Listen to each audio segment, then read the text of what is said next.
பிரனிஷா பாப்பா ரொம்ப நாளாக ஸ்வீட் கார்ன் சூப்பு வேணும் வேணும்னு கேட்டுகிட்டே இருந்தா. நானும் இன்றைக்கி செஞ்சு தரேன் பாப்பா, நாளைக்கு செஞ்சு தரேன் பாப்பா, சாட்டர்டே சண்டே வரட்டும் செய்கிறேன்னு சொல்லிகிட்டே இருந்தேன்.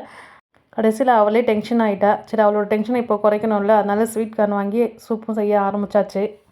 இந்த sweet corn soup 6 month before one time செஞ்சுருந்தேங்க. அது அவளுக்கு ரொம்ப பிடிச்சிச்சு. அதுலேருந்தே எனக்கு ஸ்வீட் கார்ன் சூப் தான் வேணும், ஸ்வீட் கார்ன் சூப் தான் வேணும்னு கேட்டுகிட்டே இருந்தா. வேறு எந்த சூப்னா வேணான்னிடுவா, இதுனா ரொம்ப லைக் பண்ணி குடிப்பா. ஸ்வீட் கார்ன் சூப்புக்கு பட்டர் கொஞ்சம் ஆட் பண்ணிவிட்டு நான் பூண்டும் வெங்காயமும் சாப் பண்ணி வச்சுருந்தேன்.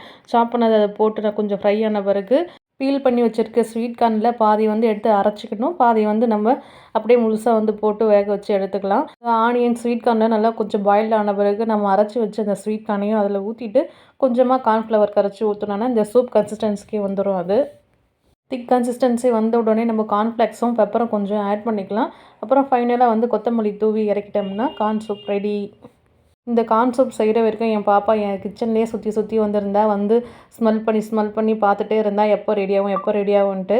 இந்த சீக்கிரம் ரெடி ஆகிடுன்னு சொல்லிகிட்டே செஞ்சுட்டே இருந்தேன். சூப்பும் சூப்பராக இருந்தது. நாங்களும் ஒன்றா உட்காந்து ஜாலியாக என்ஜாய் பண்ணி குடிச்சிட்டோம்.